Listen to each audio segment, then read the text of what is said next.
మనం చూస్తున్నాం breaking news. Kukatpally బాలిక సహస్రను 10వ తరగతి బాలుడు హత్య చేసినట్లు పోలీసులు నిర్ధారించారు. నిందితుడిని అదుపులోకి తీసుకున్నారు.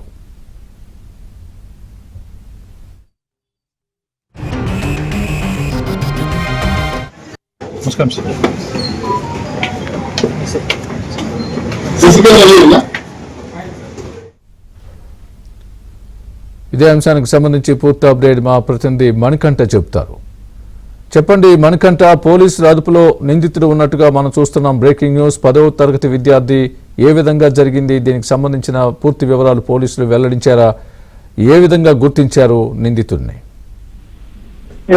రెండు తెలుగు రాష్ట్రాల్లో సంచలనంగా మారిన సహస్ర హత్య కేసును పోలీసులు ఎట్టకేలకు ఛేదించినట్లుగా సమాచారం అందుతుంది. అయితే దీనిపై పోలీసులు అయితే ప్రస్తుతం అధికారికంగా అయితే ప్రకటించలేదు. మరికొద్ది సేపట్లో దీనిపై ఒక క్లారిటీ వచ్చే అవకాశం ఉన్నట్లుగా కూడా తెలుస్తుంది. 19వ తారీఖు, ఈ నెల 19వ తారీఖు ఇంట్లో ఎవరూ లేని సమయంలో అటు సహస్ర తల్లిదండ్రులు వాళ్ళు ఉద్యోగరీత్యా బయటకు వెళ్లిన సమయంలో సహస్ర ఒక్కసారిగా వికట జీవిగా తన తండ్రికి అయితే కనిపించింది. ఈ నేపథ్యంలో ఆమె ఒంటిపై సుమారుగా 27 కత్తిపోట్ల గాయాలను అయితే పోలీసులు అయితే గుర్తించారు. ఇంత కిరాతకంగా హత్య చేసిన నిందితుడు ఎవరైనా కోణంలో పోలీసులు అయితే దర్యాప్తు ప్రారంభించారు. అయితే ఈ కేసుకు సంబంధించి కీలకమైన సమాచారాన్ని రాబట్టడంలో కొంత జాప్యం కూడా జరిగింది. ఎందుకంటే ఆ ఇంట్లోకి ఎవరు గుర్తు తెలియని వ్యక్తులు వెళ్ళినట్లు, అలాగే బయటకు వచ్చినట్లు కూడా ఎలాంటి సీసీటీవీ ఫుటేజ్ లో ఎలాంటి దృశ్యాలు కూడా నమోదు కాకపోవడం, అలాగే ఇంటి దగ్గర ఉన్న సుమారుగా 4 నిందితులను అదుపులోకి తీసుకుని వాళ్ళని విచారించినప్పటికీ ఈ కేసులో అయితే ఆ పురోగతి లేదు. అయితే పోలీసులు మాత్రం హ్యూమన్ ఇంటెలిజెన్స్ ఉపయోగించుకుని ప్రస్తుతం నిందితులను అయితే కనిపెట్టినట్లుగా కూడా తెలుస్తుంది. సహస్ర ఇంటి పక్కనే ఉండే ఒక అబ్బాయి, 10వ తరగతి చదువుతున్న ఒక అబ్బాయి ఈ హత్య చేసినట్లుగా అయితే ప్రస్తుతం అయితే పోలీసులు నిర్ధారించారు. అయితే ఆ సమయంలో ఇంటి వద్దకు దొంగతనానికి వెళ్లిన సమయంలో ఆ ఇంట్లో సహస్ర ఉండడంతో ఆమెను దారుణంగా హత్య చేసినట్లయితే ప్రస్తుతం పోలీసులు అయితే ప్రాథమికంగా నిర్ధారణకు వచ్చారు. ప్రస్తుతం ఆ సహస్రను అత్యంత దారుణంగా హత్య చేసిన ఆ 10వ తరగతి అబ్బాయిని అయితే ప్రస్తుతం పోలీసులు అదుపులోకి తీసుకున్నారు. అతనికి కీలకమైన సమాచారాన్ని కూడా రాబడుతున్నారు. నిజంగానే ఆ 10వ తరగతి అబ్బాయి హత్య చేస్తాడా, లేదంటే ఇతర వ్యక్తులు ఎవరైనా హత్య చేసి ఆ హత్య కోణాన్ని అంతటినీ కూడా దారి మళ్లించే ప్రయత్నం చేస్తున్నారనే కోణంలో కూడా పోలీసులు ప్రస్తుతం కీలకమైన సమాచారం రాబడుతున్నారు. అతన్ని ఖచ్చితంగా అబ్బాయి హత్య చేశాడా, లేదంటే ఇతర వ్యక్తులు ఎవరైనా ఉన్నారా అనే కోణంలో ప్రస్తుతం పోలీసులు అయితే ముమ్మరంగా దానికి సంబంధించిన వివరాలను కూడా రాబడుతున్నారు. మరోవైపు ఈ కేసుకు సంబంధించి సుమారుగా ఎప్పుడైతే ఈ ఘటన జరిగిందో చుట్టుపక్కల ఉన్న 40 మందిని పోలీసులు సాక్షులుగా వారిని పరిగణలోకి తీసుకుని పూర్తి సమాచారాన్ని అయితే రాబట్టారు. ఆ సమయంలో ఎవరెవరు వచ్చారు, ఎవరు వెళ్లారని చుట్టుపక్కల ఉన్న సీసీటీవీ ఫుటేజ్లను అయితే ప్రతిదీ కూడా పరిశీలించే ప్రయత్నం చేశారు. అయినప్పటికీ ఎటువంటి క్లూస్ దొరకకపోవడం, అలాగే అక్కడ ఉన్న ఫింగర్ ప్రింట్స్ కూడా కొంత అస్పష్టంగా ఉండడంతో పోలీసులకు ఈ కేసును ఛేదించడం చాలా తీవ్ర ఇబ్బందిగా మారింది. అదే సమయంలో పోలీసులు పూర్తిగా కూడా టెక్నికల్ ఎవిడెన్స్ దొరకకపోవడంతో హ్యూమన్ ఇంటెలిజెన్స్ సాయంతోనే కేసును ఛేదించినట్లుగా మనకు సమాచారం అందుతుంది. అయితే ఇప్పటికే అరెస్ట్ చేసిన ఆ వ్యక్తిని, ఆ 10వ తరగతి చదువుతున్న కుర్రాన్ని కూడా పోలీసులు పూర్తిగా కూడా విచారించాల్సిన అవసరం ఎంతైనా ఉంది. సో దానికి అనుగుణంగానే ప్రస్తుతం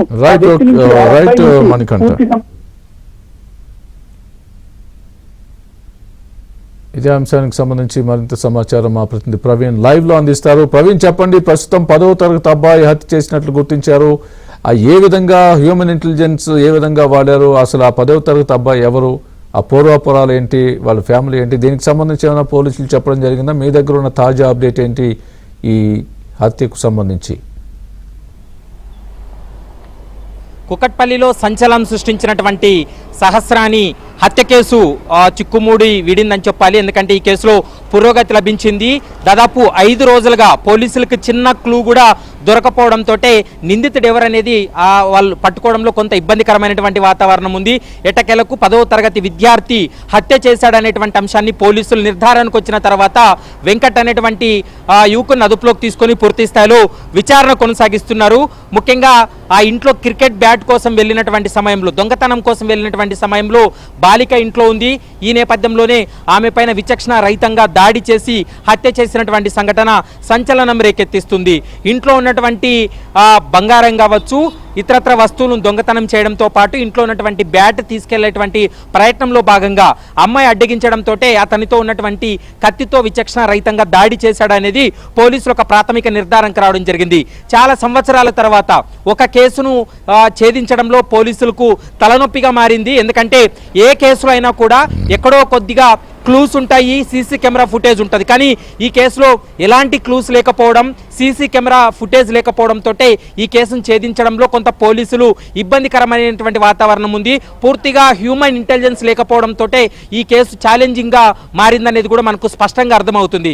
ఎట్టకేలకు 10వ తరగతి విద్యార్థి, ఆ ఇంటి పక్కనే ఉన్నటువంటి విద్యార్థి ఈ హత్యకు పాల్పడ్డాడనేటువంటి అంశాన్ని కుకట్పల్లి పోలీసులు నిర్ధారణకు రావడం జరిగింది. ఎందుకంటే అతని పైన అనుమానం వచ్చి ఒక్క ఫుటేజ్లో మాత్రమే అంటే కనిపించని విధంగా అతను వెళ్ళిపోయినటువంటి కొంత ఫుటేజ్ ఉంది. కానీ ఎవరనేది ఐడెంటిఫై చేయడం కొంత కష్టతరంగా మారింది. ఎట్టకేలకు దాదాపు 100 మందిని విచారించిన తర్వాత ఈ పక్కనే ఇంటి పక్కన ఉన్నటువంటి ఈ బాలుని క్వశ్చన్ చేసినటువంటి సమయంలో కొంత అనుమానాస్పదంగా అతను చెప్పడం, తర్వాత అడిగినటువంటి ప్రశ్నలకు దాటివేసేటువంటి ప్రయత్నం చేయడంతో పోలీసులు తమదైన శైలిలో విచారణ జరిపినప్పుడు తానే హత్య చేశానంటూ కూడా పోలీసుల ముందు వాంగ్మూలం ఇవ్వడం జరిగింది, విచారణలో వెల్లడించడం జరిగింది. దీంతో ప్రస్తుతం అయితే మాత్రం కుకట్పల్లి పోలీసులు ఒక రహస్యమైనటువంటి ప్రదేశంలో విచారించిన తర్వాత కొద్ది నిమిషాల్లోనే కుకట్పల్లి పోలీస్ స్టేషన్ తరలించేటువంటి అవకాశం ఉంటుంది. హత్యకు ప్రధానమైనటువంటి కారణం దొంగతనం చేయడానికి వెళ్ళినటువంటి సమయంలో సహస్రాని ఎదురు తిరగడంతో తను దొంగతనం చేస్తున్నాననేటువంటి అంశాన్ని అక్కడ ఉన్నటువంటి చుట్టుపక్కల వారికి తెలుస్తుందనేటువంటి ఉద్దేశంతో ఈ కిరాతకానికి ఒడిగట్టాడు, హత్యకు పాల్పడ్డాడనేది పోలీసులు ఒక ప్రాథమిక నిర్ధారణకు రావడం జరిగింది. ఇంకా అన్ని కోణాల్లో దర్యాప్తు చేసిన తర్వాత హత్యకు ప్రధానమైనటువంటి కారణం ఏంటనేది మరికొన్ని విషయాలు బయటపడేటువంటి అవకాశం అయితే కనపడుతుంది. అయితే ఎట్టకేలకు 5 రోజుల తర్వాత కొంత పురోగతి రావడం, కొన్ని క్లూస్ సేకరించడం, మరోవైపు అనుమానాస్పదమైనటువంటి వ్యక్తులందరినీ విచారించినటువంటి సమయంలోనే ఈ విషయం బయటపడినటువంటి పరిస్థితి. ఉదయం మనం చూసాం, ఆ బాలిక తండ్రి కూడా పోలీస్ స్టేషన్కి వచ్చి ఆగ్రహం వ్యక్తం చేశారు.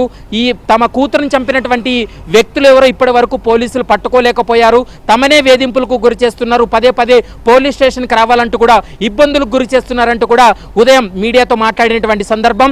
ఎట్టకేలకు ఎస్ఓటి టీం, మరోవైపు కుకట్పల్లి పోలీసులు పూర్తి స్థాయిలో దీనిపైన దాదాపు 5 రోజుల పాటు 24/7 కేసు విచారణ జరిపిన తర్వాత బాలుడు హత్య చేసినట్లు ఒక నిర్ధారణకు రావడం జరిగింది. ఇంకా అన్ని కోణాల్లో దర్యాప్తు తర్వాత ఈ అంశాలన్నీ కూడా రేపు కానీ ఈరోజు సాయంత్రంలోగా మీడియా ముందు పెట్టేటువంటి అవకాశాలు అయితే స్పష్టంగా కనపడుతున్నాయి. స్వామి. రైట్.